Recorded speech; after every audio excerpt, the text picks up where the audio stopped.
Recevoir Philippe Guillemont, explorateur des mondes parallèles, des mondes lointains, des mondes intérieurs, des mondes de l'ange, des mondes de la physique quantique, et avec 3 bouquins que vous avez lus, que vous avez sûrement achetés tout à l'heure.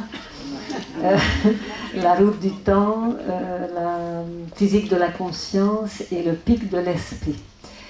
Pour moi, c'était une immense découverte, une immense joie de dévorer ces livres, et je suis toujours en train d'approfondir ma compréhension. C'est vrai que c'est trop vrai ce que Philippe dit, qu'on n'y comprend rien, mais c'est pour ça qu'on est excité, parce qu'on aimerait, on sent qu'il y a quelque chose qui nous échappe, et beaucoup nous échappe.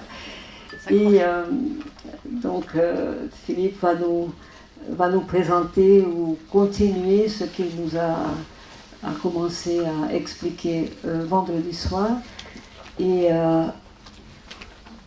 si vous avez préparé des questions, allez-y. Et après, je peux aussi proposer de parler de dialogue avec l'ange et de sa découverte, traduire le langage de dialogue avec l'ange en langage de la physique moderne. Voilà, c'est l'exploration au-delà des surveillances, la surveillance du parc et des gardiens du parc. Merci Marguerite. Bonsoir. Très heureux d'être avec vous pour cette conférence improvisée. Donc, j'ai rien préparé. Je ne pense pas que ce sera la suite de la conférence de vendredi, parce que c'était déjà devenu très ésotérique. Alors je vais reprendre plutôt... Ah oui. Oui. Ah oui, oui, oui. Je vais reprendre plutôt sous... Révise. De toute façon, je me fais un devoir de toujours faire des conférences en partant de la science, en l'occurrence de la physique. Et donc on va reprendre ça. Je me lâcherai peut-être plus... on est entre nous, donc sur certains aspects. Donc voilà, puis de toute façon, je suis incapable de prévoir exactement ce que je vais dire. Et voilà, donc par contre, il y a une suite logique, donc on va démarrer par le commencement. Et le commencement, c'est notre vision de la réalité. Voilà. Nous avons un problème, nous occidentaux, en particulier avec notre vision de la réalité qui n'a jamais été claire, que ça soit du temps des religions ou depuis 3 siècles, depuis le soi-disant siècle des Lumières, nous avons une vision de la réalité qui a basculé du grand n'importe quoi au grand n'importe quoi. La vérité étant entre les deux. Donc je vais commencer par une sorte de petite blague, quelque chose qui est issu de mon imagination, de ma sieste plutôt. Ne le prenez pas au sérieux. C'est pour essayer de vous faire comprendre un petit peu où est-ce qu'on en est par rapport à cette fameuse vision de la réalité. Imaginez, et on est bien d'accord, hein, c'est complètement imaginaire. Imaginez 2 planètes extrêmement lointaines de la Terre, et qui sont extrêmement lointaines également l'une de l'autre, à des dizaines de milliers d'années-lumière, mais sur laquelle vivent des civilisations humaines, humanoïdes, plus évoluées que la nôtre. Alors comme elles sont plus évoluées que la nôtre, ces civilisations humaines, elles arrivent à communiquer entre elles. D'accord ? Maintenant, et elles communiquent entre elles, et tout se passe bien, et il peut y avoir des désaccords, mais globalement, elles sont en accord sur leur vision de la réalité. Elles ne sont pas en accord sur leurs mœurs, sur leur mode de vie, sur un tas de choses, mais elles sont en accord sur leur vision de la réalité. De ce fait, il peut y avoir des débats et un enrichissement entre civilisations. Bon, maintenant, revenons sur la planète Terre. Et prenons 2 habitants de Aix-les-Bains. 2 habitants de Aix-les-Bains qui ont la même culture, qui sont nés dans la région, Mais il y en a un qui est un neuroscientifique matérialiste, et il y en a un autre ou une autre qui, par exemple, est quelqu'un qui vient ici pour écouter ce qu'on y dit. Eh bien, je pense très sérieusement que la différence entre la vision de la réalité de ces deux personnes d'Aix-les-Bains est beaucoup plus importante que la différence de vision de la réalité de nos deux civilisations extraterrestres. Voilà. C'est-à-dire que, par exemple, elles ne pourront pas avoir certains sujets de conversation en commun, elles ne pourront pas évoluer en commun. Dans des repas entre amis, il sera impossible pour elles d'aborder certains sujets de conversation. Et d'ailleurs, au niveau médiatique, on a le même problème. Il est impossible d'aborder certains sujets de conversation, et notamment tout ce qui est important, le plus important, alors que chez les fameux extraterrestres, il n'y a pas ce problème. Bon. Non, alors qu'est-ce que c'est que ce problème de vision de la réalité? C'est que justement depuis 3 siècles à peu près, on a fondé donc une science qui est partie en partant de principes qui sont des dogmes, qui sont tout à fait justifiés. À l'époque, ils étaient tout à fait justifiés. En gros, on est passé du n'importe quoi en termes de foi, de croyances, etc., religieuses, à l'idée que tout est mécanique. Et parce que on s'est dit finalement, toute la réalité, ce sont des objets qui évoluent dans l'espace et qui interagissent entre eux, c'est-à-dire finalement des interactions entre les objets, des interactions entre particules, etc. Et on a réussi à bâtir des équations de la physique qui marchent super bien, et ça a engendré toute la technologie, bien que, bon, c'est un peu exagéré de dire que la technologie suit systématiquement les progrès scientifiques, hein, ça, c'est valable dans les deux sens. Et donc la science s'est bâtie à partir de là, et comme ça marchait bien, on a continué jusqu'à il y a quelques décennies où petit à petit, bon, on a commencé au niveau théorique à avoir des problèmes, c'est-à-dire à se rendre compte que la science n'était pas aboutie. Au début de la mécanique quantique, dans les années 1910-1915, la théorie des quanta. Mais c'était encore théorique, on n'avait jamais la moindre preuve, et à partir des années 80, par contre, il y a eu plusieurs décennies jusqu'à aujourd'hui où on n'a pas arrêté de démontrer que finalement la vision mécaniste qu'on avait depuis des siècles était fausse. On n'a pas arrêté de le démontrer à travers 4 grandes découvertes, mais qui n'ont jamais été présentées comme telles parce qu'elles dérangeaient le système de pensée dans lequel on était depuis des siècles. Ce système de pensée, donc purement matérialiste, qui consiste à dire que tout est mécanique et que tout se réduit à des points de matière qui se déplacent dans l'espace et dans le temps, etc. Et à partir de là, on bâtit les équations. Bon.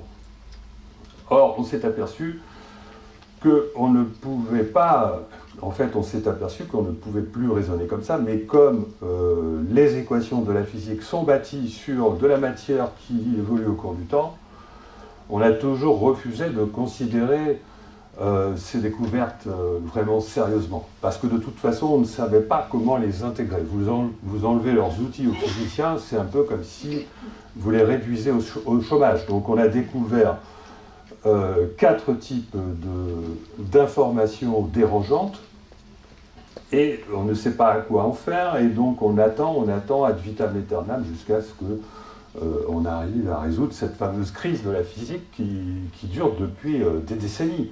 Ça a commencé avec les expériences d'Alain Aspect qui ont montré que la mécanique quantique était juste. Ça a continué avec la théorie des cordes, ça a continué ensuite avec les trous noirs, enfin tout un tas de choses. Alors bon, pour mettre de l'ordre dans cette affaire, pour essayer de vous faire comprendre à vous ce problème de manière simple, j'ai tout résumé ça en disant que nous sommes aujourd'hui dans un paradigme de la pensée qui est un parc de la pensée qui a 4 frontières derrière lesquelles il y a 4 types d'informations immatérielles qu'on a découvertes et on ne sait pas quoi en faire. Il y a tout d'abord les informations du vide, vous en avez entendu parler. On dit souvent, le vide est plein d'informations, ou le vide contient plus d'informations que notre réalité elle-même. Vous ne savez pas quoi en penser. Pourtant, des expériences ont montré que le vide, enfin, entre guillemets, plutôt les informations qu'il y a dans le vide, donc qui sont, qu'on appelle information, quelque chose qui est immatériel, hein, ça peut être matériel, mais là en l'occurrence c'est immatériel, ça s'étend au domaine immatériel. Ces informations peuvent interagir avec notre réalité, on l'a montré expérimentalement dans certains cas, et on suspecte que ce soit valable universellement. Par exemple, vous avez entendu parler du problème de l'énergie noire. L'énergie noire, 75% de l'univers, de l'énergie de l'univers, et qui exercerait comme une sorte de pression négative sur la matière. Donc, problème. Vous avez peut-être entendu parler aussi de gravité quantique, non? Bon, ne parlons pas de ça. D'information de l'infiniment petit, non? Bon, si. Information de l'infiniment petit qui influe sur notre réalité. Il y a aussi les informations quantiques, hein, le fameux hasard quantique, c'est-à-dire par exemple, vous avez entendu dire que lorsqu'on fait une observation en mécanique quantique, ce qui est mesuré n'existe que lorsque c'est observé. Avant que ce soit observé, c'est réduit à l'état d'onde, c'est-à-dire que la particule n'existe pas, son état n'est pas déterminé avant la mesure. C'est la mesure qui fait que une information est introduite dans notre réalité, on ne sait pas d'où elle vient. Et il y a enfin les informations du futur, parce que ça fait quand même des décennies que des physiciens font des conférences, peut-être pas des décennies, enfin si, Einstein en avait parlé lui-même, mais bon, disons que ça fait au moins 20 ou 30 ans que des physiciens français en particulier écrivent des livres et font des conférences où vous entendez le temps n'existe pas. Qu'est-ce que ça veut dire? Le temps n'existe pas, ça veut dire que le futur ne se crée pas dans le présent. Ça veut simplement dire ça. Ça veut dire le temps n'est pas créateur de ce que nous avons à vivre. Ça veut dire que ce que nous avons à vivre est déjà là. D'accord? Donc, voilà, je résume, il y a 4 types d'informations non matérielles qui ne sont pas prises en compte par la physique parce qu'on ne sait pas les introduire dans les équations. D'accord? Ce qui crée une incohérence entre les 2 grands modèles de la physique que sont la mécanique quantique, en ce qui concerne l'infiniment petit, et la relativité générale en ce qui concerne l'infiniment grand, qui se rejoignent, ces 2 théories, par exemple, à l'intérieur des trous noirs. Et donc, ces 4 types d'informations, on voudrait bien qu'elles soient, comment dire, matérielles, parce qu'on vit dans un paradigme de pensée matérialiste. Mais la physique nous apprend par ailleurs que, finalement, si on veut bien renverser cette fameuse statue de la connaissance qui consiste à mettre la matière en haut et finalement à sous-estimer, à ignorer la conscience, si on veut bien renverser, en réalité, la physique nous apprend que la matière n'existe pas réellement et que tout est conscience, en vertu d'une dizaine d'observations, de faits, de choses qui sont devenues incontestables. À commencer par l'espace.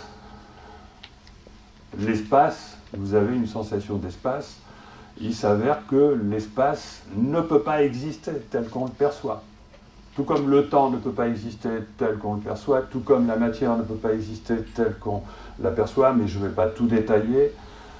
Par contre, c'est important que je précise que l'espace ne peut pas exister tel qu'on le perçoit, parce que ça va m'amener à la conscience. Ensuite, on va pouvoir aller vite vers la suite. L'espace, d'abord, il est troué dans les trous noirs. Et qu'est-ce que c'est qu'un trou noir? C'est un trou noir qui qui avale toute la matière à l'intérieur d'un point qui pourrait être extrêmement petit et qui fait engouffrer en un point de l'univers toute cette matière qui cesse d'interagir entre elles et qui crée un nouvel espace dans lequel cette matière est rangée pour ad vitam aeternam dans le futur. Bon. Certains disent le temps est transformé en espace, l'espace est transformé en temps. Vous voyez, alors, moi j'interprète ça autrement. Je dis simplement qu'à l'intérieur des trous noirs, la matière rend impossible l'interaction entre les objets, et du fait que l'interaction entre les objets devient impossible, la conscience devient impossible puisque les informations n'arrivent plus à la conscience et donc l'espace disparaît. Ça, c'est une interprétation personnelle.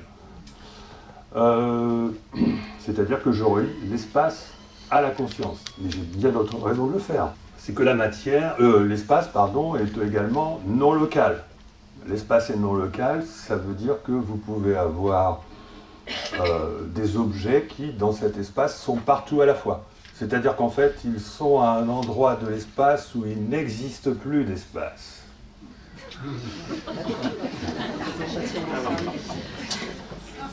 Ouais. Et... Non, mais si, c'est pour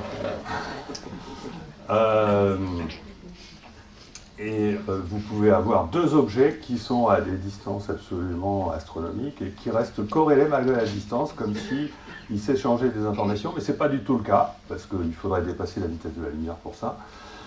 Et ces objets restent corrélés comme si c'était le même objet, mais qui a un endroit de cet objet dans un endroit de l'espace et un autre endroit dans un autre endroit de l'espace. D'accord ? Donc là, il y a quand même un petit souci. Hein ? On ne peut faire ça que si on fait croire à celui qui vit dans cet espace que c'est de l'espace, mais qu'en réalité, c'est pas de l'espace parce que tout ça, ça a été trafiqué. Enfin bon, je caricature volontairement pour... Bon, il y a d'autres raisons. C'est que l'espace, il vibre. Attention, un espace, de l'espace qui vibre, c'est-à-dire le vide qui vibre, le rien qui vibre. Je ne vous parle pas de matière qui vibre. Je vous parle d'espace qui vibre. Les vibrations de l'espace, elles ont été démontrées récemment, il y a quelques années, c'est les ondes gravitationnelles. Et ensuite, l'espace, il est déformé par la matière, sans que pour autant il y ait un espace de référence qui existe réellement pour dire ça. Et enfin, l'espace, il est pixelisé. Enfin, bon, je caricature un peu. Il existe une plus petite distance qui est de l'ordre de 10 puissance moins 35 mètres, 0,0003501 mètres, en dessous de laquelle la notion d'espace ou de distance n'a plus d'existence. Donc, si vous voulez, on peut presque faire l'analogie avec l'écran d'un ordinateur qui est pixelisé, qui est déformé sur les bords, sur lequel on peut projeter une fausse réalité qui fait croire que, mais en fait, l'électronique derrière qui a tout fait en sorte qu'on ait l'impression de vivre dans une véritable réalité. Et donc tout ça m'amène à dire, et puis plein d'autres considérations également, trois principes très importants en physique, le principe holographique, donc ça c'est reconnu, hein, mais simplement on ne sait pas interpréter évidemment matériellement comment vous voulez que les physiciens comprennent que nous vivons dans un hologramme. On comprend beaucoup mieux qu'on vit dans un hologramme si c'est un hologramme de conscience. C'est David Bohm qui, il y a plusieurs décennies, donc ce grand physicien, nous disait que notre réalité est holographique. On le redécouvre aujourd'hui à travers les meilleures des équations de la physique et qui fascine les physiciens les plus illustres, qui fait qu'aujourd'hui, il est devenu incontournable d'accepter les dimensions supplémentaires de l'espace parce que le modèle holographique réintroduit les fameuses dimensions supplémentaires de la théorie des cordes, etc., qu'on croyait déconsidéré et qui revient en force à cause de ça. Et nous avons aussi le principe d'incertitude d'Heisenberg qui confirme depuis longtemps la finitude de l'information. Alors, concernant le modèle holographique, ce que le modèle holographique nous apprend surtout, c'est la finitude de l'information dans l'univers. C'est-à-dire que tout est pixelisé, c'est-à-dire que nous vivons dans un univers d'information essentiellement. Si on veut avoir une vision rationnelle, objective de la réalité physique, hein, de la réalité détectable, du monde visible. Quand je parle de réalité, je parle de la matière et de la lumière, de l'électromagnétisme et des ondes et des particules. Ça, c'est la réalité physique. Et bien ça contient une quantité finie d'informations. Et en conséquence de quoi, on peut en déduire, donc là ce sont mes travaux personnels, mais bon, il y avait d'autres choses avant ça qui permettaient de le dire, parce qu'on s'aperçoit depuis longtemps que la physique elle est incomplète, que les équations de la mécanique sont incomplètes pour déterminer le cours des événements. Eh bien, j'ai moi-même montré dans des publications scientifiques, dans des revues à comité de lecture, que ceci conduit, par une autre voie que la théorie des cordes, à rajouter 6 dimensions à l'espace-temps. Hein. À l'espace-temps, ce n'est pas des dimensions d'espace, l'espace n'existe pas. À l'espace-temps, c'est-à-dire à notre réalité. Et ceci conduit à rendre notre réalité flexible. Voilà, donc voilà pour c'est-à-dire flexible, c'est-à-dire qu'on va voir maintenant qu'il est possible de comprendre la signification, le sens de toutes ces informations, donc extérieures à ce que j'appelle le parc de la pensée, qui sont les informations du vide, les informations de l'infiniment petit en bas, au sud du parc, les informations du futur à gauche et les informations du hasard quantique à droite. Hein. On arrive à comprendre maintenant que toutes ces informations, elles sont nécessaires pour décrire une réalité dans laquelle notre futur serait déjà réalisé, mais capable de changer en permanence. C'est-à-dire, tout se passerait comme si notre réalité habituellement décrite par les physiciens comme étant déterministe, c'est-à-dire tout se passerait comme si nous avançons jusqu'à notre mort dans un tunnel invisible qui oriente nos pas à tout le reste de notre vie. Ça, c'est le déterminisme scientifique, c'est parfaitement scientifique. Ce serait vrai, mais ce tunnel, il flotterait à l'intérieur, ou plutôt au-dessus, d'un océan quantique d'informations qui serait en réalité un océan de conscience, parce que cet océan, c'est l'espace, et que l'espace, ce serait la conscience. Voilà. Bon, maintenant on va essayer d'en déduire une nouvelle vision. Alors je suis peut-être allé un peu vite, mais je suis dans les temps, hein, parce que j'avais dit je fais une conférence un petit peu plus rapide que... Donc la nouvelle vision de la réalité qui ressort de ça a pour première conséquence de dissocier le cerveau et la conscience. Parce que la conscience, si vous voulez, dans cette réalité, devient comme un système de navigation. En fait, le cerveau devient le décodeur de la réalité. Et la conscience devient les fenêtres ou la lampe qui éclaire à l'extérieur des fenêtres du véhicule dans lequel elle se loge. Et le véhicule est le décodeur de la réalité. Pourquoi est-ce qu'on a besoin d'un décodeur ? Il y a une très bonne raison, c'est que nous sommes dans une réalité qui est construite collectivement. D'habitude, en temps normal, je plaisante, la véritable ontologie, c'est que nous ne créons pas. C'est-à-dire que tout ce qui est vécu par nous a déjà été vécu, produit de toute éternité. D'accord ? Tout ce qui est possible existe sous forme d'information dans l'espace-temps du multivers, mais je ne veux pas parler du multivers. On peut voir les choses comme ça. Après tout, si tout existe depuis une éternité, c'est concevable. Disons que si on considère que la réalité normale, c'est de se déplacer dans la réalité du tout par la pensée, ce que nous suggère d'ailleurs un certain nombre de phénomènes comme les expériences de mort imminente, les expériences de sortie du corps, etc., les états de conscience modifiés. Vous voulez que je vous parle de ça Parce que, oui, enfin, parce que, bon, ça, c'est les inconvénients de l'improvisation, c'est qu'on oublie certains trucs, mais c'est quand même intéressant. Parce que là, je vais peut-être un peu trop vite. Donc, d'habitude, je parle d'un territoire de la pensée qui est à l'extérieur du parc. Laurence, tu veux bien nous montrer ce territoire de la pensée? Voilà, tu fais comme... voilà, pour que tout le monde le voie.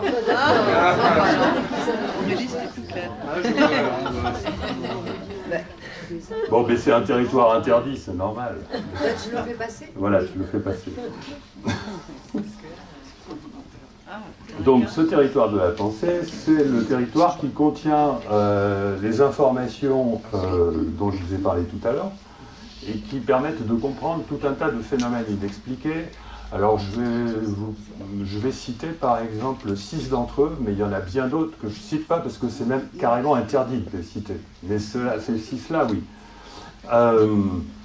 On a donc les états de conscience modifiés, qui sont étudiés scientifiquement. Par exemple, aujourd'hui, vous avez des expériences parfaitement scientifiques sur la méditation et sur la transe chamanique. Ce sont les expériences de mort imminente qui sont aujourd'hui scientifiquement étudiées par de nombreux médecins dans le monde. En France, c'est le charbonnier. Vous avez donc les expériences de sortie de corps qui sont pas étudiées scientifiquement parce que ça c'est plus compliqué. Bon, il y a de la technologie relative à tout ça. Et d'après les personnes que je connais qui sont spécialisées un peu là-dedans, c'est quelque chose qui va inévitablement émerger à la surface d'ici quelques années. C'est devenu beaucoup trop voyant. Hein. Vous avez les synchronicités et coïncidences étranges, dont je me suis fait moi-même un porte-parole de la réalité, et puis je m'aperçois que, vu le nombre de témoignages que je reçois, et de toute façon, j'ai rien inventé là-dedans, bien avant moi. Vous savez que Jung, le père de la synchronicité, avait étudié ça, et même bien avant lui, Paul Kammerer et Arthur Koestler s'en étaient fait les porte-paroles et essayaient de comprendre ces phénomènes. Et puis vous avez, j'en ai oublié peut-être, non, oui, les phénomènes aériens non identifiés qui aujourd'hui sont, qui depuis des décennies sont reconnus par les autorités militaires et ont été très récemment reconnus par les autorités militaires américaines, etc. Et c'est en France qu'on les a reconnus en premier. Mais bon, si vous voulez, ça, ce sont des choses qui débouchent pas à la surface des médias. Mais si j'en parle, c'est parce que tout ça, c'est relié.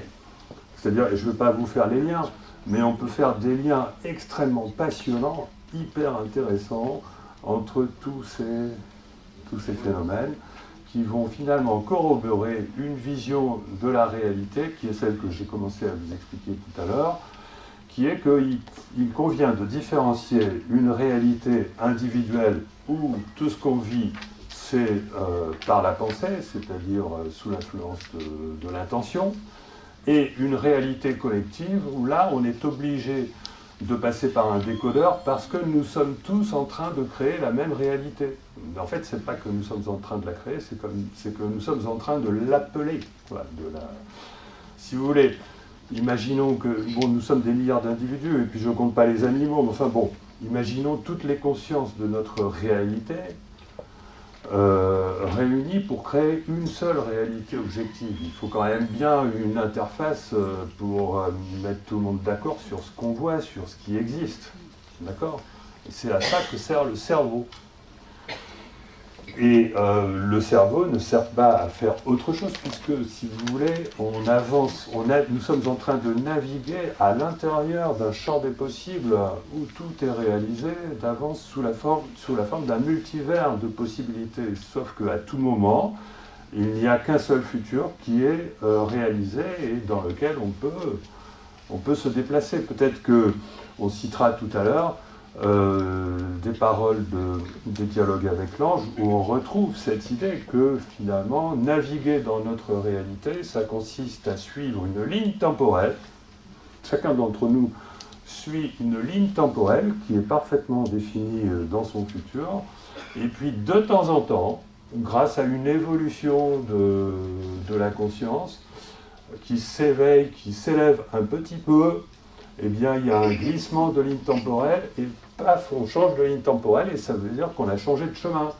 C'est comme si ce que nous avons à vivre était décrit par un GPS qui représente notre parcours dans notre futur, notre parcours à l'intérieur de ce territoire de l'aventure humaine, de notre aventure, et que, à un moment donné, eh bien, on change de parcours parce que, évidemment, dans le multivers, il y a des bifurcations, et c'est pas parce que le futur existe déjà qu'on ne peut pas le modifier. Nous sommes capables nous-mêmes, à notre petit niveau, alors qu'on est presque encore des arriérés au niveau de notre vision du monde, on est déjà capable de développer technologiquement des systèmes qui sont capables de simuler ça.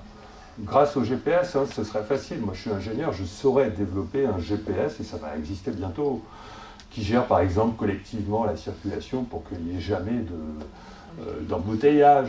D'accord ? Donc, à un moment donné, qu'est-ce qui se passe ? Tout ce qui est amené à être réalisé est déjà parfaitement codifié. Et puis de temps en temps, on modifie nos lignes de vie, nos parcours, de manière à finalement assurer à la fois l'absence d'embouteillage et le libre arbitre, c'est-à-dire le droit de changer d'avis, ou la possibilité d'évoluer tout simplement. Parce qu'en fait, c'est intéressant de changer notre parcours de vie que si effectivement ça se fait au travers de l'évolution de notre conscience, c'est-à-dire finalement l'évolution de l'âme. Bon. Et donc là, on commence à aborder cette question de l'âme. Est-ce que l'âme existe ? Bien, j'ai donné dans ma dernière conférence une définition scientifique de l'âme, qui me paraît tout à fait justifiée. Donc l'âme serait une interface immatérielle. On sait que ces informations, elles existent, puisqu'elles coordonnent notre réalité au travers de l'intrication quantique. Un système donc immatériel de coordination atemporelle du vivant, de tous les systèmes vivants, qui permet de maintenir une entropie faible, c'est-à-dire un faible désordre organique, et qui survit à la mort. Donc ces quatre propriétés, immatérialité, coordination atemporelle et donc maintien du faible désordre organique et survie à la mort, sont annoncés par la physique au travers des informations dont je vous parle. C'est-à-dire que l'intrication, c'est une façon de coordonner depuis l'extérieur de l'espace-temps ce fameux hasard quantique, donc un système vivant, de manière à le faire évoluer, mais hors du temps, de manière atemporelle. Bon, là j'ai l'impression que je ne suis pas hyper clair. Donc on va passer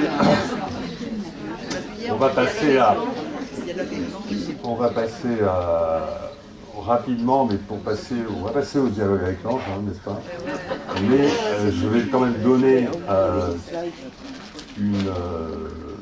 voilà, d'où ça vient aussi l'âme. Ça vient en fait, voilà, c'est-à-dire là, j'ai essayé de faire un résumé improvisé. Ça vient de l'existence des 6 dimensions supplémentaires de l'espace-temps, qui rajoutent en quelque sorte 2 niveaux à notre réalité. Alors moi je les conçois, moi je ne peux pas tout vous développer, je les conçois comme des niveaux de densité différents. Tout se passe comme si notre espace-temps très dense, matériel, était emboîté à l'intérieur d'un espace-temps de conscience, il y en a qui l'appellent l'astral, lequel est emboîté à l'intérieur d'un autre espace-temps qui correspondrait au subconscient. Et voilà, en gros, une première approximation des dimensions supplémentaires, et au travers desquelles on arrive à concevoir le fait que nous sommes en fait à la fois une conscience, un moi, qu'on appelle un moi, qui est embarqué dans le présent de cette réalité, et aussi un subconscient, un soi qui lui appréhende notre futur, et c'est dans la communication entre le moi et le soi, la connexion. Bon, mais là, on va voir qu'on retrouve exactement ça dans les dialogues avec l'ange. C'est à travers la connexion entre le moi et le soi que s'opère le mécanisme donc de l'évolution du vivant, de l'évolution de l'âme, etc. De tout ce qui, de la connexion avec le soi, avec l'esprit, etc. Enfin bon, là, je suis conscient d'avoir été très vite, mais c'est pour introduire le dialogue avec l'ange de... Merci, cher Philippe. C'était éblouissant, c'était enivrant, enivrant. Il faudrait que je t'écoute 10 fois pour que je commence à entendre. J'ai souvent dit que pour moi, l'ange, c'est ma part évolutive, c'est ma potentialité évolutive. Et pour ne pas toujours utiliser ce mot ange, qui est un peu récupéré par l'évolution. Et j'aimerais lire un petit bout et poser la question à Philippe là-dessus. Entretien 59, assez énigmatique que je n'ai pas pu jusque-là vraiment suivre. J'ai besoin de l'éclairage du grand physicien. C'est page 294, c'est pour ceux qui ont le livre. Ça commence comme ça. La demande de celui qui ne demande pas pour lui-même atteint le ciel et appelle le ciel à descendre. Ainsi peut venir la nouvelle terre qui est le ciel. Ainsi, la terre est élevée un peu. Ce peu suffit. La terre quitte son orbite et se place sur un autre cercle. Les 7 bras grands ouverts des 7 forces, ce sont les 7 âmes du monde qui constituent invisiblement le monde, ou les mondes. Les 7 forces sont les rayons inscrits dans le nouveau cercle. Celui qui demande pour lui-même avale les rayons. Celui qui ne demande pas pour lui-même agit. Je peux continuer un peu et après... Là, il y a déjà pas mal de... je peux en regarder en même temps. Donc, moi, j'ai vraiment beaucoup aimé lire ça, parce que là, on retrouve vraiment l'essentiel de tout ce que je propose dans ma vision, qui n'est d'ailleurs pas la mienne. Hein. Enfin, bon, tout ça, ce sont des connaissances ancestrales. La demande de celui qui ne demande pas pour lui-même, c'est-à-dire la demande du soi. Lui-même, c'est le moi.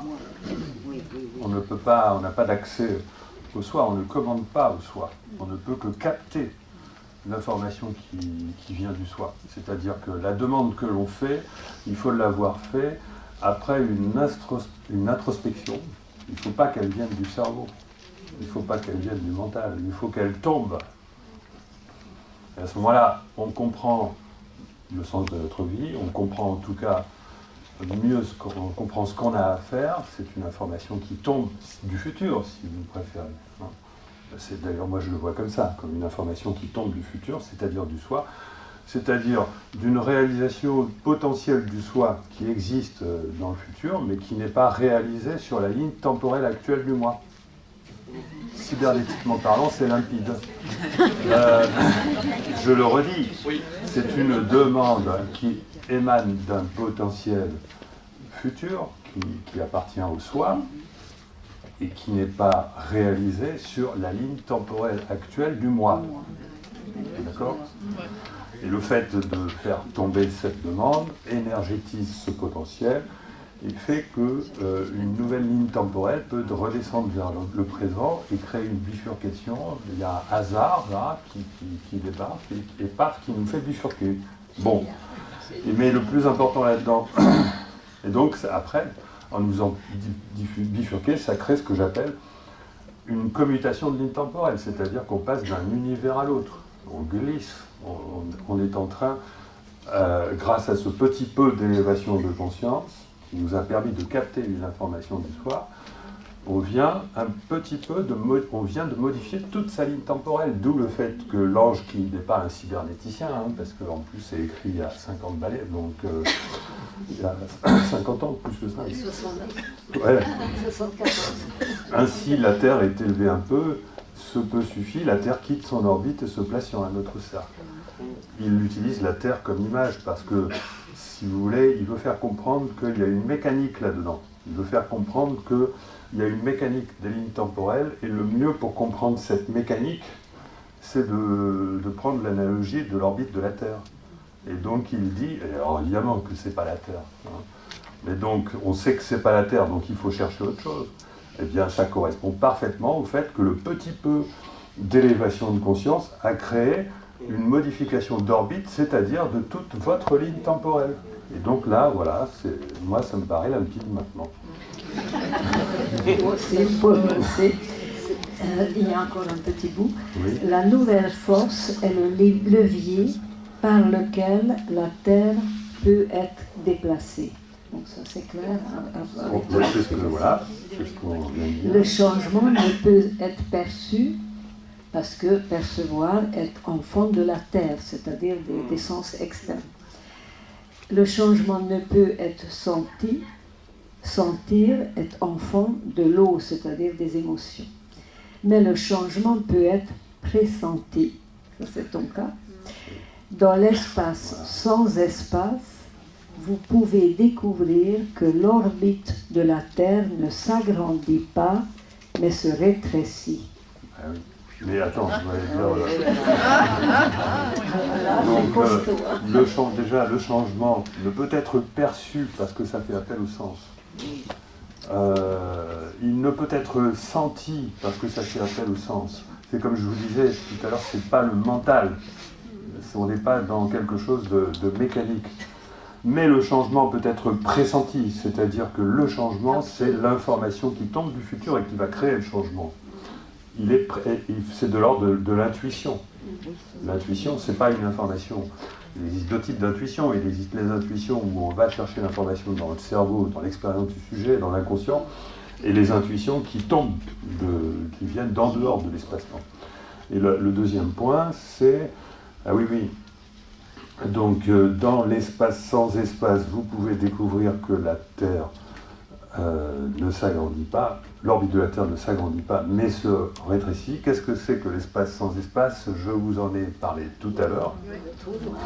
C'est le trou noir. Et le trou noir a quelque chose à voir avec une vision métaphysique de la réalité que je propose, puisqu'il va servir au recyclage de tout ce qui a été vécu, c'est-à-dire que le passé est recyclé dans les trous noirs. Qu'est-ce que ça veut dire recycler? Bien, recycler, ça veut dire que toute l'information qui a été créée par nous, faisant partie du monde créé, est recyclée dans le monde créateur. D'accord? Parce que le monde créateur n'est pas capable de créer. Il est juste capable de projeter, d'imaginer, c'est un monde de pensée. Parce que dans le monde créateur, on a des individualités. Et on n'est pas capable de créer collectivement une réalité. Et donc on va créer pas grand-chose, ou alors on va modifier les réalités déjà existantes. Là où la véritable création est valable, elle est vraiment fructueuse, c'est quand elle est collective, parce qu'évidemment on met tout le monde ensemble pour créer quelque chose, un château, n'importe quoi, tu vois. Non, mais ce sont des concepts... Mais toi, tu es créateur d'une réalité par tes découvertes. Mais là, on va trop vite par rapport à l'autre dont tu m'avais parlé. Oui.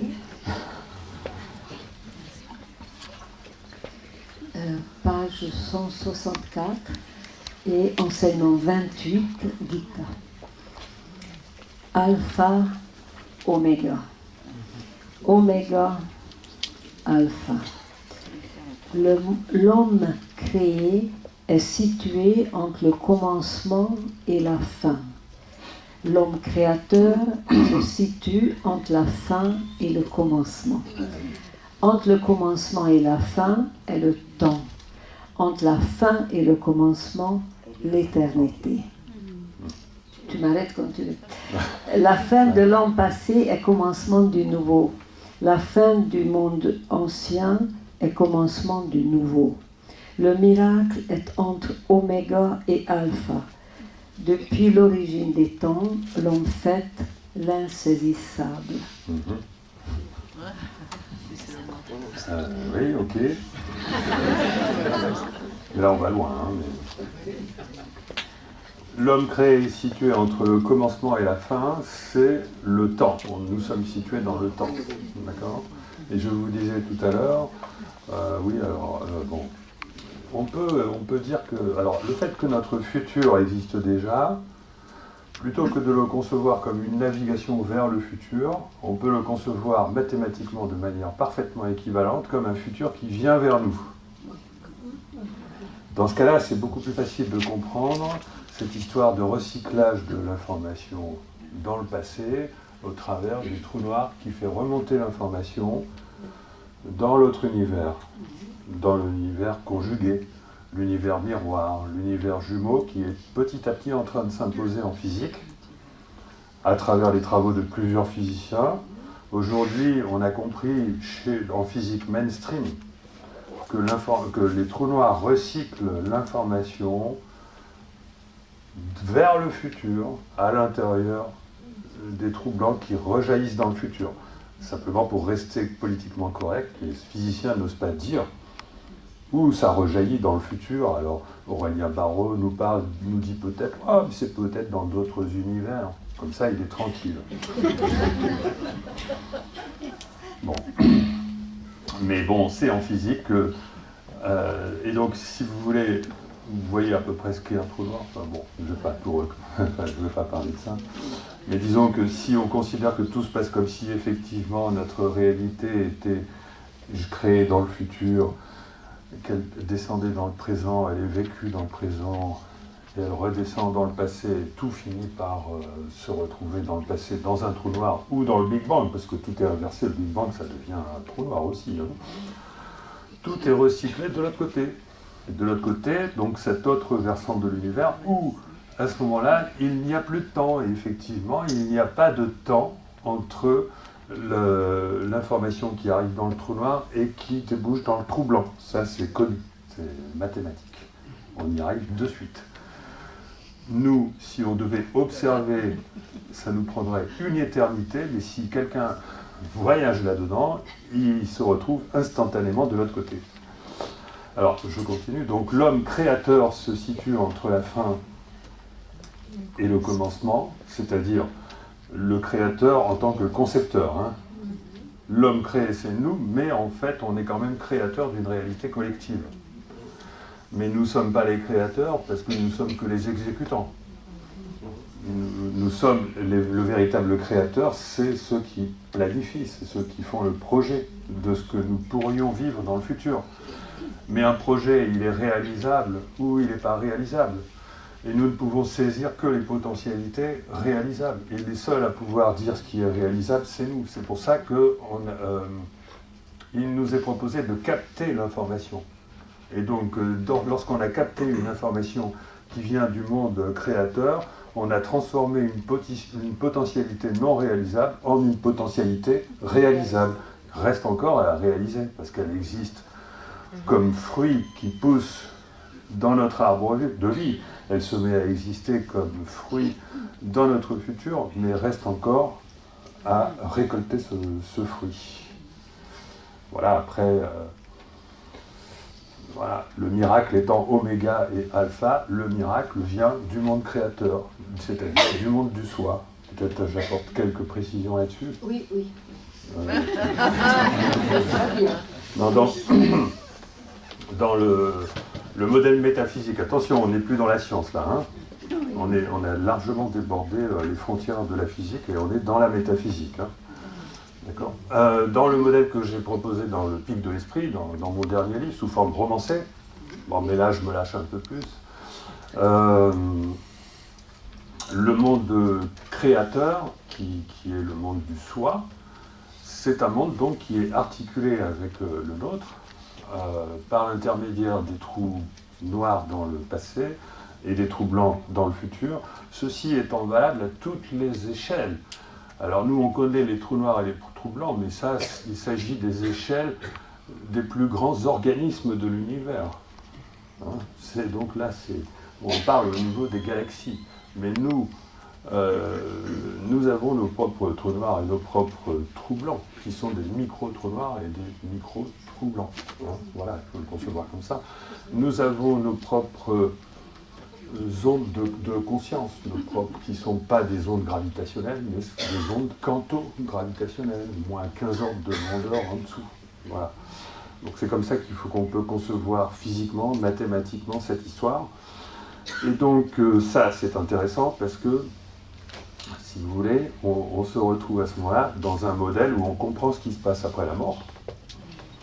C'est-à-dire qu'après la mort, si vous voulez, on se retrouve donc temporairement dans la densité de la conscience inférieure, hein, dans la densité du moi.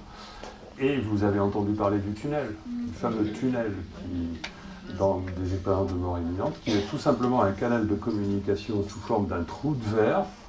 C'est un trou de verre, mais très peu dense. Donc les physiciens diraient que c'est impossible, parce que si effectivement qu'on examine un trou de verre, donc il commence comme un trou noir dans notre réalité, il serait hyper dense, donc impossible à réaliser. Mais là, il se trouve que c'est un trou de verre entre deux couches de densité extrêmement faibles, puisqu'on est dans la conscience, on n'est pas dans la matière. Et donc, il me paraît tout à fait plausible que ce tunnel soit un tunnel qui relie les deux univers. Donc, l'univers du temps et l'univers de l'éternité. Où là, pourquoi l'éternité? Parce que la création se fait à l'envers. C'est-à-dire, tout part de l'intention. Nous, en fait, d'une manière générale, tout le principe, tout est conscience. Le fait de dire que tout est conscience, ça veut dire que tout est réalisé par l'intention. Sauf que dans notre réalité collective, la réalisation de notre intention devant se faire collectivement, nous sommes obligés d'attendre très très longtemps avant de vivre le fruit de nos intentions. Au point qu'on ne se rend même plus compte que ce qui nous arrive dans notre vie, dans le futur, est le résultat de tout ce que nous avons pensé.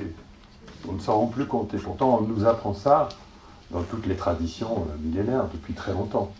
Tout ce qui nous arrive est le résultat de tout ce que nous avons pensé. On ne s'en rend plus compte, et donc on a fini par tomber dans ce paradigme mécaniste où on a fini par croire que tout ce qui nous arrivait était le fruit de la mécanique. Or, je vous ai dit tout à l'heure, je vous ai rappelé pourquoi ce n'est pas la mécanique qui détermine le cours des événements, c'est la conscience collective à laquelle chacun d'entre nous participons.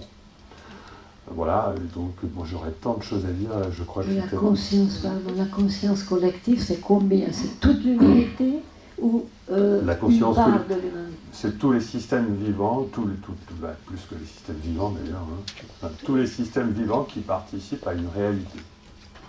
Voilà. C'est un frein énorme. Bien sûr que c'est énorme, oui. C'est un frein, ça. Un frein, mais oui, bien sûr que c'est un frein énorme, mais je n'ai pas dit que tout le monde avait la même capacité, la même... on ne divise pas forcément, il y a des consciences plus évoluées qui agissent plus sur notre réalité que d'autres. Plus on est évolué, plus on a la capacité d'agir sur notre réalité. C'est passionnant de t'écouter parce que dans la mystique du Proche-Orient, on appelle ce dont tu parles le non-ou, qui n'est pas situable, qui ne peut pas faire une carte géographique. Et en Ricordain, on parle beaucoup de monde al-misal, le monde imaginal, où les esprits se matérialisent et la matière se spiritualise. Et c'est un intermonde, c'est le monde de l'ange, où les intentions peuvent devenir des réalités, mais peuvent aussi simplement rester sous forme d'intentions que certaines vont capter, que tu projettes. Comme tu dis, recycler Est-ce qu'on peut utiliser stocker? C'est la même chose? Oui, D'accord. on dit stocker. Enfin, les physiciens, en parlant des trous noirs, parlent de stocker. Parce Stéphane Hawking que- parlait de garage à matière. Ah, d'accord. Donc, Ah oui. Alors, on avance un peu. La porte de la voie étroite est entre oméga et alpha. Bon, ça c'est clair d'après tout ce que tu as expliqué. Celui qui désire la franchir dans le temps avec son corps entre dans la mort. Ça c'est clair. voilà. Celui qui la franchit en esprit hors du temps entre dans l'éternité. Celui qui franchit cette porte en esprit hors du temps, donc Entre dans hors de l'éternité. son Oui, corps. mais ça, c'est Voilà, parfait. entre dans Ça, l'éternité. tu l'as Voilà. expliqué. Mais il y a un bout qui me chiffonne. Là, tout le reste, c'est bon.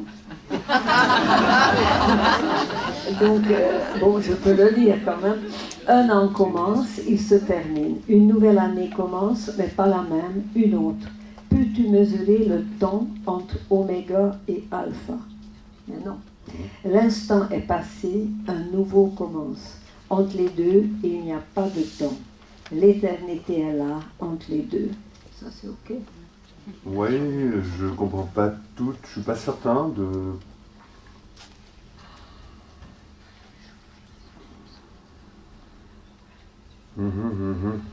Non, je vais pas... Je risque de dire une bêtise, mais là, ça me paraît pas clair. Bon, mais comme tu sens. Euh, On peut aller plus loin et après, ça Peut-être, pourra te voilà, revenir. oui, D'accord. oui. Il y a une porte qui ouvre sur l'éternité, pas au commencement, mais à la fin. Le Père, qui est le Père, il faut voir, le Père lance l'instant et le nouvel instant n'est pas l'ancien. À la mort de chaque instant, tu peux entrer dans l'éternité, dans le monde créateur, et de là, c'est toi-même qui peux lancer l'instant. Cela est visible à tous les yeux, mais ils ne le voient pas. La porte est ouverte, mais la voie est tellement étroite que ce qui est dans le temps ne peut pas y entrer. C'est un grand mystère. Chaque instant et l'instant de l'instant sont portes. Donc l'instant n'appartient pas au temps dans la tradition mystique. Oui, parce que dans l'éternité, il y a aussi des instants.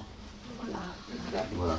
Il y a des instants parce que nous vivons une accumulation d'instants qui sont sous l'égide de l'intention, de la conscience. Et nous vivons en permanence dans une réalité choisie. Alors pour comprendre ça, imaginez que vous avez vécu votre journée de 24 heures 1000 fois plus vite. D'accord? Vous allez vous souvenir de tout ce que vous avez conscientisé, vous n'avez pas à vous souvenir de vos trajets par exemple. D'accord? Pendant un trajet, souvent, on somnole un peu. Enfin bon, on n'est pas. Et par contre, si on a un rendez-vous avec quelqu'un, on va se souvenir pleinement de ce rendez-vous. On va se souvenir de tous les détails de ce rendez-vous parce que c'est important pour nous. On ne va pas se souvenir du trajet. Donc ça veut dire quoi? Ça veut dire que lorsque il n'y a pas de problème de temps, il n'y a pas de problème de causalité, eh bien, c'est-à-dire que s'il n'y avait pas cette causalité qui fait que il faut mettre, mettons, 1 heure pour aller d'un point à un autre à son rendez-vous, 1 heure qu'on a perdue ou pendant laquelle on n'a rien fait, eh bien, tout ce qu'on aurait, si on accélère de facteur 1000, on va quand même conserver comme du vrai vécu ce qu'on a vécu en temps, et donc il ne va plus rester que l'accumulation des instants de conscience qu'on a voulu, qui sont ce qu'on a voulu vivre. Ce qui est intense. Voilà, et donc ce qui est très intense, c'est-à-dire que les trajets seront court-circuités, sauf si on éprouve un plaisir à faire un certain trajet. Dans ce cas-là, non. D'accord? Mais tout ce qui est contrainte disparaît. Eh bien, c'est comme ça qu'on vit de l'autre côté, à mon sens. Parce qu'il n'y a plus la contrainte collective et en plus d'attente du collectif, et en plus de ça, il n'y a plus la résistance qui fait que on ne va pas pouvoir avoir ce qu'on veut vivre. On va le vivre. Et c'est pour ça que, justement, comme ça va nous être donné trop vite, trop facilement, ça risque d'être difficile à vivre, c'est important pour l'âme d'apprendre à vivre dans notre réalité où tout se passe extrêmement lentement, de manière à enregistrer petit à petit les fruits du travail de l'intention. Enfin, moi je le vois comme ça. Et de faire la matière conscience. Voilà, c'est-à-dire la matière, c'est simplement en fait une épreuve que se donne la conscience de manière à mieux vivre dans une réalité où tout vous est donné instantanément. Enfin, moi je le vois un peu comme ça. C'est pour ça qu'il y a dans toutes les techniques de développement personnel ou transpersonnel, il y a cette importance du temps présent, de ce que j'appelle moi l'épaisseur de conscience, qui est une épaisseur de temps de la conscience. La conscience qui permet de transformer le temps en espace. Et entre le fait d'avoir une plus grande conscience de l'instant présent transforme littéralement le temps en espace, c'est-à-dire que cet éveil de la conscience spatialise le temps. Et donc on voit géographiquement les choix qu'on a à faire, ce que le cerveau est incapable de faire. D'accord ? C'est comme ça qu'on peut visualiser dans le soufisme. Il y a beaucoup d'exercices comme ça qu'il y a des images qui descendent de ce monde imaginaire qui vont s'actualiser. Oui, après, je pourrais parler de la poésie et tout ça. Enfin, Oui. Alors l'ange l'explique quand même.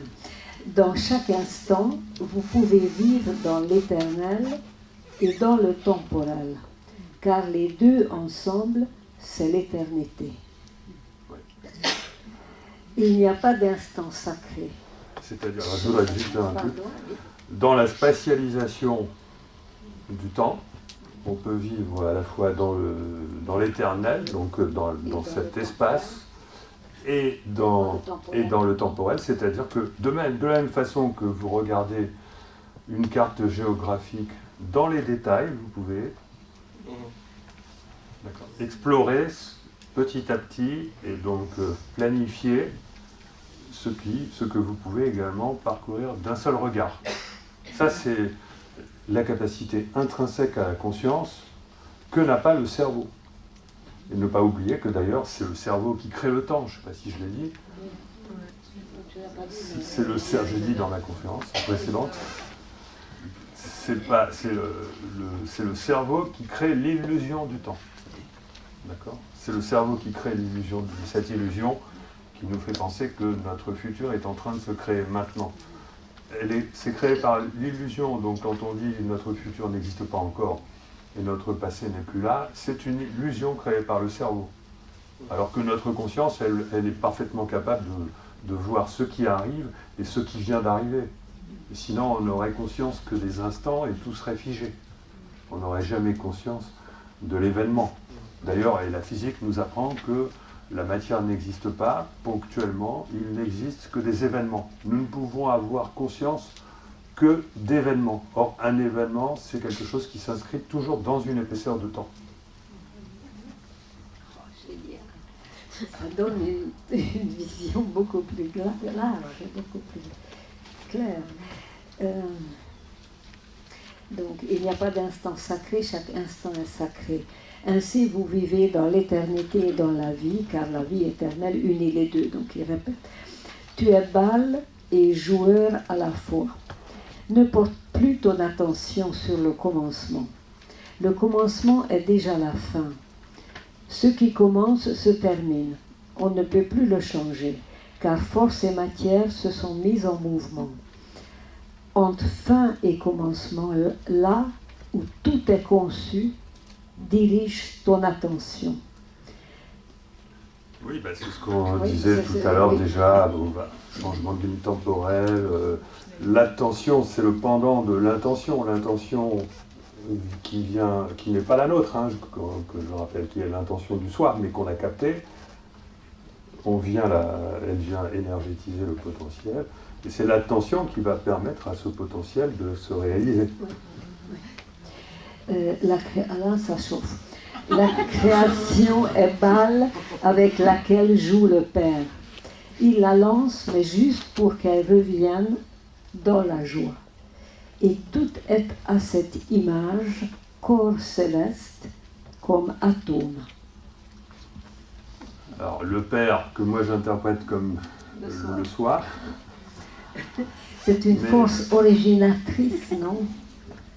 Il lance une potentialité qui est non réalisable, et si on l'attrape, lorsqu'on l'attrape, on l'attrape dans la joie.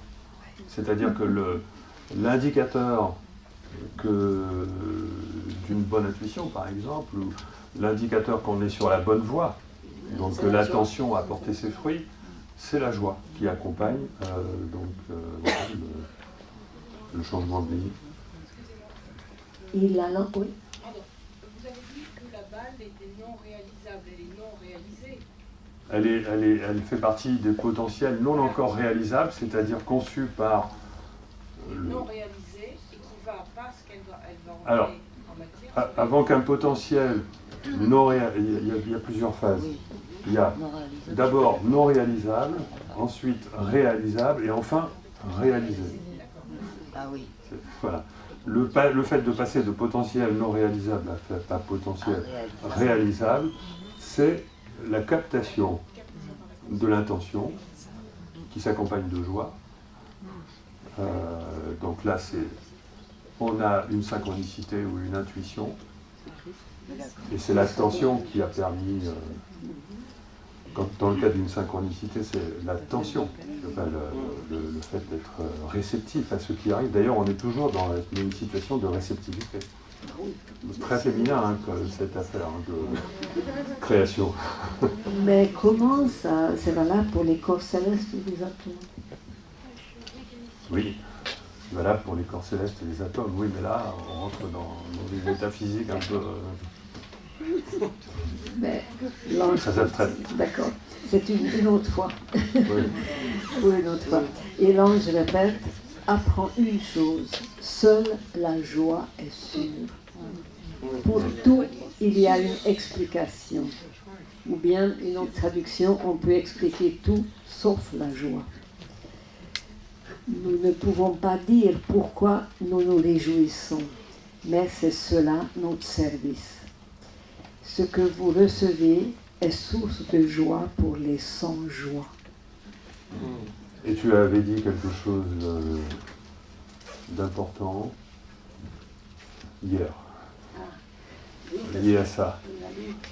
Enfin, les deux indices qu'on est sur... Ah oui, qu'on accomplit sa tâche, les Voilà. deux indices, que j'ai posé la question à Victor, comment je peux être sûre que c'est ça ma tâche que je vais accomplir? Elle a dit qu'il y a deux indices, la joie, que ça doit te donner la joie. Si ça ne te donne pas de la joie, ce n'est pas ta tâche. Et deuxième, oui, c'est que seul toi, tu peux l'accomplir. Personne à ta place ne le fera. Ça, C'est-à-dire que voilà, c'est parce que moi ça résonne avec ma carrière dans l'innovation. C'est-à-dire ce qui fonctionne, ce qui est magique, ce qui permet de réaliser ses rêves, c'est lorsqu'on choisit de faire ce qui nous met en joie, mais surtout, il ne faut pas l'oublier, ce qu'on est le seul à pouvoir faire. Donc il faut aller chercher dans ce qu'on peut faire, mais que les autres ne peuvent pas faire. Alors peut-être parce qu'ils ne sont pas en situation, c'est pas forcément une question de talent. Hein. Ça peut être une question de talent. Mais ça, c'est très important, parce que moi, j'ai toujours eu cette... Et je me suis toujours aperçu que ma créativité était fondée là-dessus. C'est ce que les Chinois appellent le mandat céleste. Et c'est ce que nous soignons à travers toute la médecine chinoise pour éveiller le contact avec le mandat céleste qui habite dans un endroit du corps. En plus, c'est le Mingmen, la porte du destin lumineux. Parce qu'au moment de notre mort, là je retourne chez les Sumériens, Au moment de notre mort, notre ange va s'approcher de nous et va nous poser cette question. Et il faut pouvoir répondre à cette question. Qu'as-tu fait de ma gloire? Et la gloire, c'est d'accomplir sa mission sur terre, sa tâche. Et pour ça, on peut accomplir 1000 autres tâches que la nôtre pour dépanner la famille ou les voisins ou se raconter des histoires, mais nous avons une culpabilité. Je crois que c'est la racine même de la culpabilité et de la maladie, de beaucoup de maladies. Ce n'est pas pouvoir accomplir sa tâche. Pardon, ça continue un petit peu. Gita, la pauvre, elle nage un peu comme nous. Gita dit, je t'en prie, parle encore de l'instant éternel. Ce n'est pas tout à fait clair pour moi. Pourrais-tu l'expliquer d'une autre façon? Alors l'ange, l'instant éternel est rayon de la lumière éternelle. La tâche de l'homme est d'ouvrir une brèche dans la sphère où il vit. Le rayon pénètre tout seul. Inutile de démolir la maison pour que soit la clarté. Une fenêtre suffit. Et il est certain que la lumière y pénètre. Pour que tu accèdes à la lumière infinie, tu dois dépasser le plan de la création. Ça, c'est clair, d'après tout ce que tu as expliqué. Autrement, tu n'y arrives pas. En dépassant le plan créé, tu te libères et tu libères toute l'humanité, toi seul. Quelle tromperie au-dedans de cette sphère, avec ses soleils, ses lunes, avec son espace infini, qui, certes, est fini, avec ses milliards et ses milliards d'années qui ne sont rien comparés à un instant infini.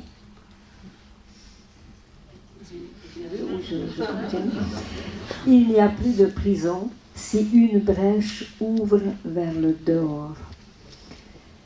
Cette brèche, c'est la délivrance.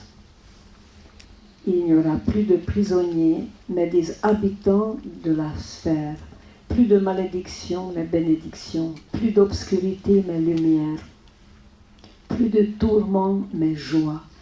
Cette petite brèche est la délivrance. Est-ce que tu peux... C'est la brèche dans le plan créé, c'est la brèche dans ce qui est notre futur actuel et qui nous conditionne. Et si on veut sortir de ce conditionnement, il faut créer une brèche dans le plan créé. Bon, je vois comme ça, mais bon, après, je sais pas... Là, tu me pousses un peu. Parce que le temps passe, peut-être les participants veulent poser des questions. Si je comprends bien d'une façon simple, le monde créé est à l'intérieur du monde créateur et chaque fois que j'arrive au bout de il peut se créer une brèche. Mais ma question, c'est qu'est-ce qui va créer la brèche en moi? Bonne question. Oui. On en a parlé hier. Comment? Par exemple... Ah oui, c'est le décondition. En fait, moi je pense que cette brèche, elle est automatiquement créée dès qu'on déconditionne nos trois centres. C'est-à-dire le centre mental, le centre émotionnel et le centre énergétique, c'est-à-dire l'ego. Alors, le centre mental, c'est les croyances. Il faut se libérer de nos croyances. Le centre émotionnel, c'est nos jugements. Se libérer de nos jugements, et tu sais que... Et le centre énergétique, c'est l'ego, se libérer, donc se détacher. Voilà, dès qu'on apprend, dès qu'on arrive, dès qu'on lâche prise, alors, suivant les personnes, ça sera plutôt le lâcher prise, d'autres ce sera plutôt le détachement, et d'autres ce sera plutôt la confiance. Voilà, pour éviter d'aller chercher les jugements d'autrui, la confiance en soi, de manière à pouvoir agir face aux événements en étant soi, c'est-à-dire en étant émotionnellement impliqué soi-même dans l'événement, au lieu d'aller chercher les émotions d'autrui. Ça, ce sont ce que j'appelle tous les implants psychiques. Toutes les peurs que vous avez d'être considéré comme un ceci, cela. Enfin, vous voyez tous les mots qui font mal, hein, et qu'on utilise comme des armes. Voilà, toutes ces peurs. Concernant les croyances, c'est tout ce à quoi on est attaché, là aussi, comme fondation de notre vision du monde, par exemple. Donc, chez un religieux, ça va être... voilà, dès qu'on se débarrasse de tout ça, dès qu'on se débarrasse de tous ces conditionnements, on est automatiquement en situation d'être relié à soi. Et c'est là que la brèche est créée. Moi, j'ai des armes.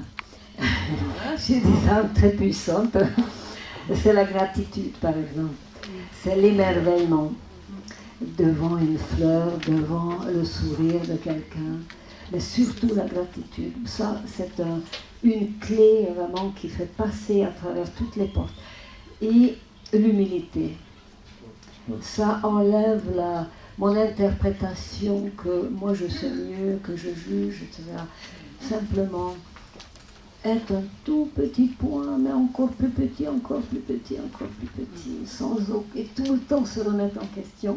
Ça, et bon, il y a énormément, quand tu es amoureuse, mais tu es dans un échauffement où tu vois la beauté secrète du monde et la beauté secrète de chaque âme, de chaque... C'est peut-être quelque chose qui nous arrive très souvent, c'est-à-dire faire ce déconditionnement. Je ne peux pas le faire, mais à un moment donné dans ma vie, tout s'arrête et il y a un autre espace qui me pénètre.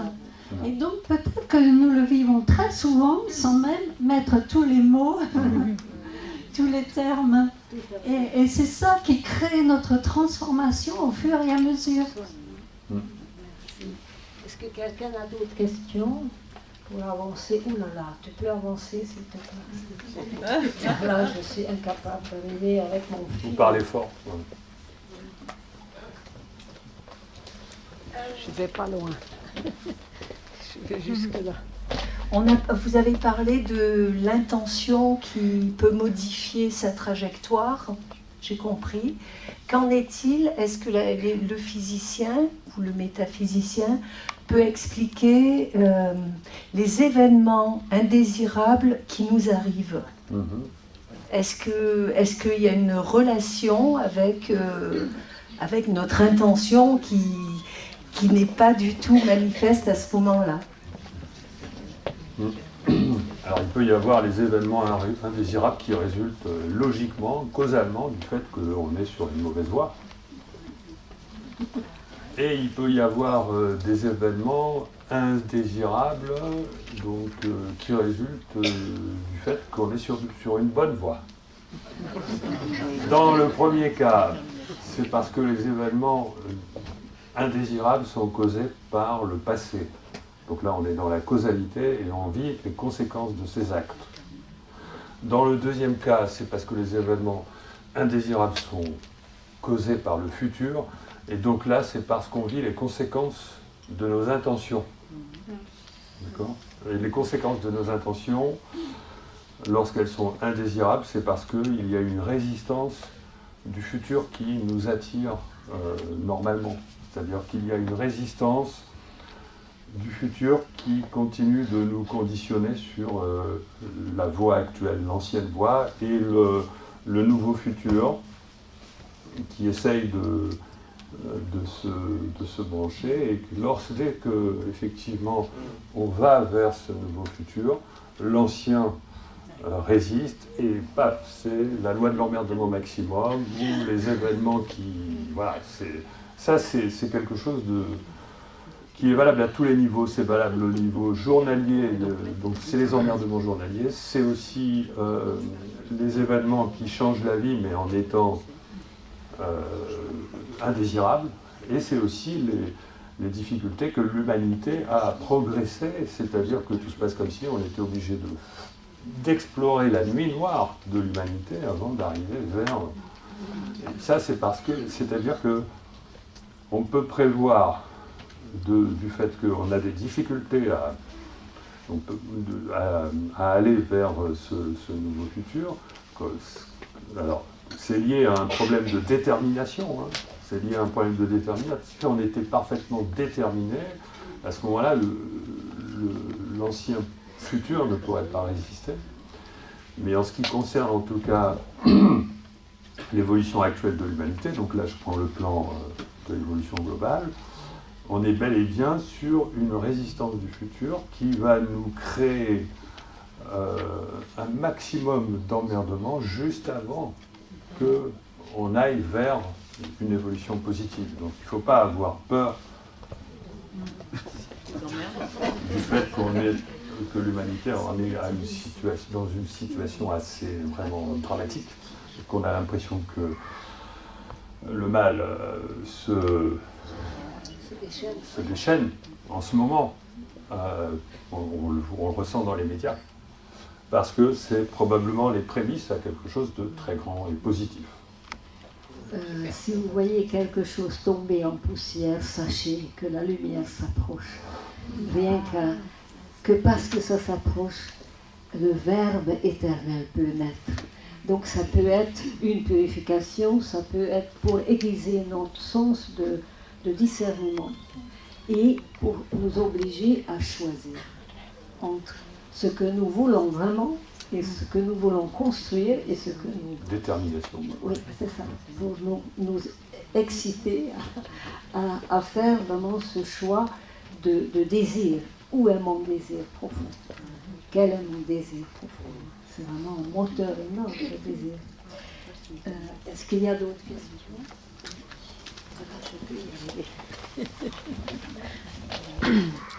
Oui, j'aimerais savoir comment se situe votre vision de ce futur, déjà là, par rapport à la théorie, entre guillemets, du champ akashique, qui capte donc toutes les informations, pensées, actions de notre univers, et à partir duquel les nouveaux événements de l'univers vont se construire, puisqu'énergétiquement, on attire un certain nombre de choses déjà inscrites dans ce champ. Moi, j'aime beaucoup cette théorie parce qu'elle est très simple pour moi, alors qu'à la vôtre, je ne comprends pas grand-chose. Oui, non, mais la théorie du champ akashique, elle est facile à comprendre parce qu'elle n'explique pas grand-chose. Mais elle est tout à fait compatible avec ce que je propose. Le champ akashique, c'est le vide, c'est l'information, qui décrit les mondes qui ne sont pas perceptibles. Et moi, je suis totalement en accord. Je préfère la théorie des champs morphiques de Rupert Sheldrake, qui me semble un petit peu plus... mais c'est la même chose. Hein. Ce sont des théories qui sont relatives aux informations du vide. Voilà, la théorie que je propose se rapproche plus de la théorie des champs morphiques. On peut aussi parler des archétypes de Jung, et on peut parler moi je parle de bulles événementielles qui se présentent dans le futur. Il faut quand même faire un petit effort de conceptualisation. Comment dire, d'organisation, de vision dans notre vision du futur, si on veut arriver à comprendre un certain nombre de phénomènes, comme par exemple les prémonitions. Il n'y a pas que les synchronicités. Aujourd'hui, il y a de grands progrès qui sont faits en psychologie parachutée, je préfère l'appeler comme ça. Il y a de grands progrès qui montrent que les perceptions extrasensorielles qui ont l'air extrêmement différentes, comme la prémonition, la voyance, la rétrocognition, etc., ressortent du même mécanisme qui en fait sont décrits par la double causalité. Les gens qui évoluent dans ce domaine, par exemple les gens de l'Institut métapsychique international, Oui, à Genève, oui. et d'autres, aussi à Paris, font appel à la rétrocausalité, hein, donc l'influence du futur, pour expliquer. D'ailleurs, les publications scientifiques dans des revues respectées, par exemple les publications de Daryl Bem et de Dina Radin, font appel à Feeling the Future, hein, l'influence du futur pour expliquer ces phénomènes. Donc, si vous voulez, ok, donc l'influence du futur, c'est quelque chose qui paraît, franchement, bon, alors comment je vais mettre ça dans ma tête? Non, si, attendez, c'est une question d'habitude. On y arrive, bien sûr, on y arrive. Moi, ça me paraît limpide et évident aujourd'hui, mais il m'a fallu des années avant de m'y habituer, parce qu'on sort d'un paradigme où on ne pouvait pas le concevoir. Mais il y a encore plein de scientifiques qui ne peuvent pas le concevoir. Mais bon, pour peu qu'on s'y habitue, on arrive à avoir une bien meilleure vision de la réalité. On comprend la technologie de nos visiteurs même, donc ça va jusque-là. Donc ça mérite de faire l'effort. Je ne sais pas si vous avez des questions, mais moi j'en ai deux. D'une part, comment peut-on expliquer des miracles de Padre Pio, par exemple, qui peut voyager à moins 52 à 12 000 km au-dessus.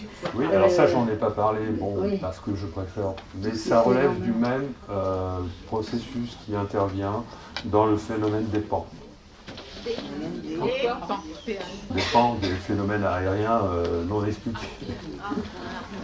C'est-à-dire qu'on est capable, il existe, alors il y en a, donc ça fait partie de ce que je ne veux pas parler. Ah oui, non. Alors je te questionne sur le libre arbitre. Il y a des choses qui sont possibles, si vous voulez, sans technologie. D'accord ? Il est possible sans technologie, apparemment, manifestement. Enfin, moi, je ne veux pas donner une crédibilité à ce genre de choses. Mais il semblerait qu'il existe des phénomènes chez les yogis, chez Padre Pio, etc.,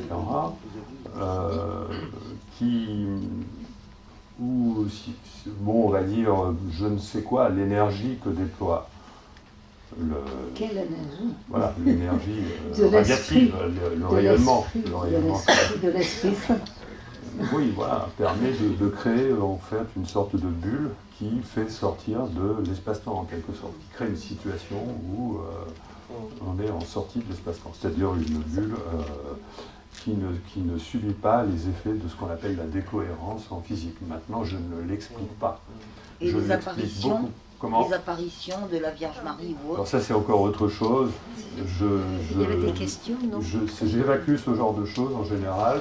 J'explique beaucoup plus facilement les phénomènes relatifs à nos visiteurs, enfin, qui ne sont pas considérés, enfin, qui sont aujourd'hui, c'est quand même officiel. Hein, bon, enfin, j'explique ça beaucoup plus facilement parce que là, on a affaire à une technologie et au moins on peut décrire la technologie. Mais bon, après, ça fait appel à des notions de dilatation du temps qui sont difficiles à exposer en public. Oui, ma question est... Avant la question, c'est un petit constat. Finalement, le libre arbitre dont vous parlez, il est quand même très limité.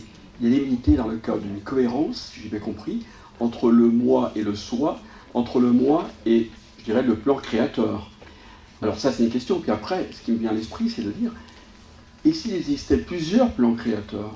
Il n'y a pas forcément... On parle du plan créateur qui est positif, qui est bon, mais il y a peut-être aussi d'autres plans créateurs qui ne sont pas du tout dans cette disposition d'esprit. Oui, Qu'est-ce qui va se passer à ce moment-là? On ne va pas compliquer. Il peut y avoir déjà un plan créateur, il peut y avoir toutes sortes de parasites. Hein. Bon, ça, j'admets leur existence, mais bon, là, après, on va rentrer dans des considérations. Par contre, vous avez eu raison de dire que le libre arbitre, c'est pas du tout évident. C'est quelque chose, c'est une véritable conquête. Hein. Non, le libre arbitre, ceux qui disent le libre arbitre n'existe pas ont presque raison. Mais ils ont tort parce que, en fait, si on fait l'effort de partir à la conquête de soi, on conquiert son libre arbitre et en plus de façon majestueuse puisqu'on fait des miracles. Est-ce qu'on peut entendre ce que l'ange dit de libre arbitre, tu veux Oui. dire c'est Lily qui demande « Parle-moi de l'interdépendance du corps, de l'âme et de l'esprit. s'il s'élève vers lui, il y a interdépendance. Sinon, tout s'écroule. Tout devient poussière et cendre, même l'esprit, s'il ne s'élève pas vers lui. Il n'y a pas d'interdépendance s'ils ne dépendent pas de lui. On s'imagine qu'il y a interdépendance, pourtant tout s'écroule. Si tu dépends du corps, tu n'es que corps. Si tu dépends de l'âme, tu n'es que corps animé. Si tu dépends de l'esprit, tu n'es que homme. Si tu dépends de lui, tu es tout. Ne dépends que de lui. Alors corps et âme, esprit et lui seront un. À sa dépendance, tu peux reconnaître chacun. Enseigne la vraie dépendance, la seule liberté, car tout le reste est esclavage. Tout dépend de quelque chose sauf l'homme. L'homme dépend de lui. Élevez-vous en toute liberté. Cela ne dépend que de vous. Bâtissez en vous la joie rayonnante afin de pouvoir aider. Donc, lui. Marguerite, c'est quelle page 205. Tu veux que je parle de lui?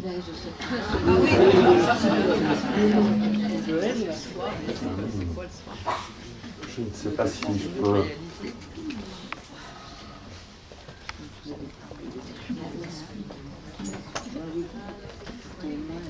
Oui, alors le corps... Le pic de l'esprit. Le corps, ok, on comprend pourquoi on en est esclave. L'âme, on est susceptible d'en être esclave également. Hein, on a vu que c'était après tout, elle aussi, un véhicule, sauf qu'il est immatériel. Et si tu dépends de l'esprit, tu n'es comme, là, ça veut dire que là, on a une terminologie de l'esprit. Oui, mais c'est l'esprit avec petit E. Ah, le mental. Oui. D'accord, donc là, ça va, je comprends mieux. Et si tu dépends de lui, donc ce que moi j'avais l'habitude d'appeler l'esprit, le vrai, donc je comprends mieux. Là, oui, parce que là, on est dans quelque chose qui est la volonté de l'esprit de s'individualiser dans la matière en créant le soi. Et le soi, c'est l'ensemble. Enfin non, c'est pas l'ensemble. Le soi, c'est l'esprit le vrai, enfin l'esprit, on a un problème de terminologie, qui habite l'âme. D'accord ? L'âme, c'est encore un véhicule immatériel, mais l'esprit qui habite l'âme, c'est le soi. Enfin, je le vois comme ça, en tout cas. Il faut remettre... parce que là, l'esprit, on est dans le problème de la terminologie anglo-saxonne. C'est-à-dire que les anglo-saxons confondent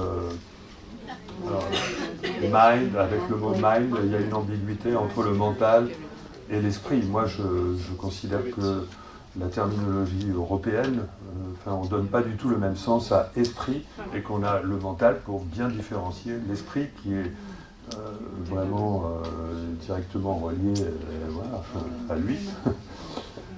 Voilà ce que j'ai à dire là-dessus. Je pense que c'est... Ça va ? Est-ce qu'il y a une question de la salle ? Et lui, vous pouvez en parler de lui Lui, je crois que c'est clair, c'est ce qu'on appelle, c'est ce que l'ange n'a pas voulu directement appeler Dieu, d'accord ? Et d'ailleurs, je comprends pourquoi, parce que, à notre niveau, il y a quand même une individualisation de l'esprit, donc ce n'est pas Dieu. Il y a une individualisation de lui dans le soi, qui n'est donc, et qui est évidemment une émanation de Dieu, mais c'est pas l'ensemble. On voit dans les dialogues avec l'ange que c'est pas parce qu'on est de l'autre côté qu'on perd son individualité, contrairement à beaucoup de croyances. Par contre, effectivement, il y a une perte de l'individualité au sens où il y a une perte de la dualité, mais on peut être en dehors de la dualité, on peut être dans le un, dans le tout, tout en conservant une individualité. Hein, c'est d'ailleurs tout l'intérêt d'œuvrer dans la création, que ce soit d'un côté du monde créé ou du côté du monde créateur. Ce sont les saints qui conservent Oui. en même temps l'individualité, en même temps sont dans la Voilà, réalité, on peut le dire comme ça. Ouais. Alors c'est juste, suite à cette dernière lecture, suite à cette dernière lecture, je voudrais... Alors je l'ai là. Là. Oui. Donc suite à cette dernière lecture, je voudrais... j'ai toujours une interrogation depuis longtemps. Pour moi, le mental, tel qu'il est décrit là, fait partie du moi. Le mental, c'est pour moi la pensée, et la pensée est dépendante du système que nous incarnons à ce moment-là. À partir du moment où l'esprit, où la conscience aura grandi, le mental et l'individu, avec son mental, son cerveau, va grandir. Et c'est là d'ailleurs où il va passer sur une autre ligne. Donc je ne comprends pas pourquoi là, il a mis corps, âme, mental, ou esprit, enfin dans la terminologie anglo-saxonne, et puis ensuite lui. Je trouve qu'il y a un mot de trop, et c'est le mot esprit. Non, j'ai dit, pardon. Pardon, peut-être tu veux répondre. Oui, enfin, moi en fait, il y a bien 4 niveaux, à mon sens, si on part du modèle physique, hein, cette fois-ci, que je propose, et je ne suis pas le seul. Hein, à la limite, bon.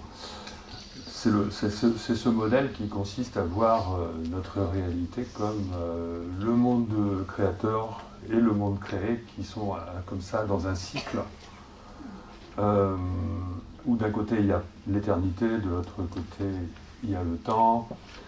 Eh bien il y a 2 niveaux fondamentaux de chaque côté. De chaque côté il y a le niveau de la matière et de la conscience. Et de l'autre côté il y a aussi de la matière et de la conscience. Sauf que cette matière c'est de l'antimatière. Mais c'est la même chose. C'est la même. Et l'antimatière, alors, bon, c'est difficile à comprendre. Mais pour moi, c'est la matière de la pensée. Mais il ne faut pas le concevoir comme matière. Parce qu'on est dans une très très très faible densité. Et les propriétés de l'espace-temps, entre guillemets, c'est pas un espace-temps, de la réalité de ce côté-là, c'est un temps inversé. Donc le résultat, c'est qu'il n'y a pas de temps. C'est-à-dire que au lieu d'aller vers quelque chose qui se dégrade tout le temps, on va toujours vers la version la plus négantropique, enfin la plus ordonnée de la réalité. C'est-à-dire que de l'autre côté, la version la plus ordonnée de la réalité qui a été recyclée depuis chez nous est conservée. Dès que vous voulez la modifier, la dégrader, ça revient. C'est les lois de la physique de l'autre côté. Hein. Dès que vous voulez modifier la réalité de l'autre côté, qui vient de chez nous, vous voulez la dégrader, vous n'y arrivez pas, elle redevient parfaite. Parce que de l'autre côté, on va vers l'entropie c'est les lois de la physique vont vers... Le temps inversé, c'est pas l'inversion du temps, c'est l'inversion du processus anthropique créateur. Voilà. Et donc, je voulais dire autre chose. Non, mais par rapport à la question. Oui, les 4 niveaux. Et donc voilà, la pensée, c'est justement le processus qui dédensifie l'information conceptuelle pour la réduire au minimum d'informations. Donc c'est le processus de l'abstraction lui-même. Donc il y a à la fois cette abstraction et cette réalisation au maximum d'ordonnancement, qui est la propriété de la pensée. La pensée a pour propriété de modéliser et de tout abstraire. Tout abstraire, ça veut dire réduire au minimum d'informations, et que cette information soit le plus ordonnée possible. Ça, ce sont les propriétés de l'autre versant de l'univers. C'est pour ça que je dis que l'antimatière, c'est la matière de la pensée, et c'est pour ça que je relie l'antimatière à l'esprit. Et on trouve ça, on trouve d'ailleurs ça dans l'hindouisme, dans peut-être pas la Bhagavad Gita, ou dans la... On trouve ça dans ce que j'ai pas étudié, hein, c'est dans l'Advaita Vedanta. l'Advaita Vedanta. On trouve ça dans l'Advaita Vedanta. Que j'ai pas lu. Mais d'après ce que m'ont dit des spécialistes de l'Advaita Vedanta, ils sont venus corroborer, ils m'ont dit mais oui, c'est très bien ce que vous dites, parce qu'effectivement on le retrouve dans l'Advaita Vedanta, c'est-à-dire l'antimatière, a bel et bien ce rôle-là à jouer, et c'est ce qu'il y a de plus grand, enfin ce qu'il y a de plus noble, voilà. Oui. Et de l'autre côté, ce qu'il y a de plus noble travaille sur ce qui est le plus ridicule, en fait. Parce que justement, il y a cette... et donc, si vous voulez, le plus grand accomplissement de l'autre côté de l'univers, c'est l'atome.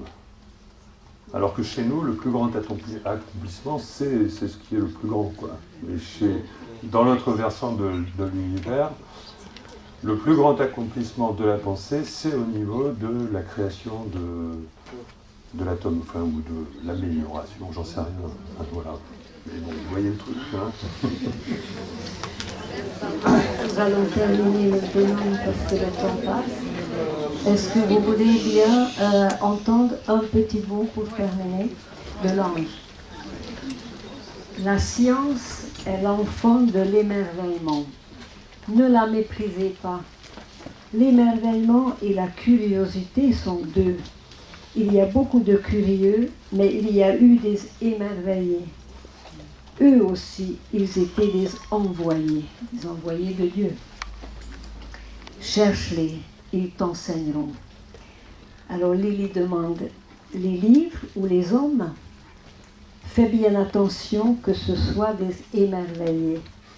À celui qui cherche, le maître est donné, soit dans le temps très ancien, soit maintenant, tu peux les trouver. Et ils viennent. Merci d'être venu.